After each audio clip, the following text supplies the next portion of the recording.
Adam Mitchell, that is it, Adam Mitchell, sorry about that, time.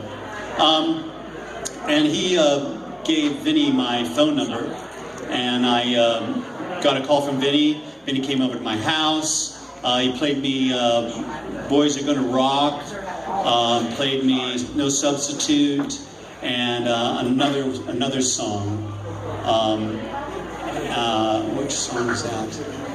Can't remember. But anyway, I listened to these songs, and he was amazing. Not only an amazing guitar player, but the thing that really grabbed me was that he was such a great songwriter. And so we eventually we got together, went in the studio, and we recorded the demos for the Invasion album. And while we were doing that, he was actually being courted by the KISS people. And so one day he came over to the house and said, I was asked to join KISS. And I said, you got to do it, because at that time he had just had twins.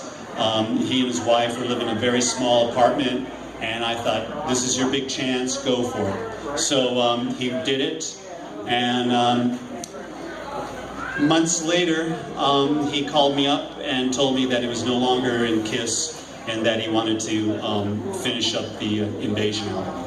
And so we went in and did some more work on the record, and then he took that project and he took it to Chrysalis. And at that time, Vinnie and I were working as a team, but Vinnie decided at the last moment that he wanted to make it a solo album, and so I was kind of like taken out of the picture, per se. And so what happened then was a lot of phone calls back and forth, trying to get me back into the project, and I really didn't want to do that because I didn't like the way I was being treated. So eventually, after months, I said yes under certain conditions, and so we started the album. The first day at the recording session, they had Vinnie had done most of the music, and we were just about to do the vocals. So they set up a vocal booth for me. So I opened up the door of the vocal booth, and he had it completely lined with Playboy centerfolds. So you walk, it's like, imagine going into a telephone booth and it was just all lined with, Playboy centerfolds all over the place. So I said it was going to take a lot more than that to get me excited and inspired.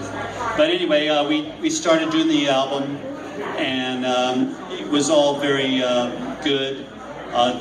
Vinnie treated me really well, always very nice to me, and but then later on, things always got kind of a bit squirrely. So eventually I just stepped out of the situation at the photo shoot for the Vinnie Vincent album. Vinnie had a manager named George Sewitt, I believe, and he had told Chrysalis that I had signed a management agreement with him, and so led on Chrysalis that I was signed to him. And at the photo shop, at the photo shoot, the manager gave a contract to me, which was like the size of a telephone book, and told me to sign it. And so I said no, I wanted to have my lawyer look at it, and he said, no, you got to do it right now, you got to do it right now, everything's fine. And so I just said no and walked away from the situation, and he got fired because Chrysalis found out that he had been lying. And so it's just an ongoing onslaught of all these different situations that just transpired and didn't work out. So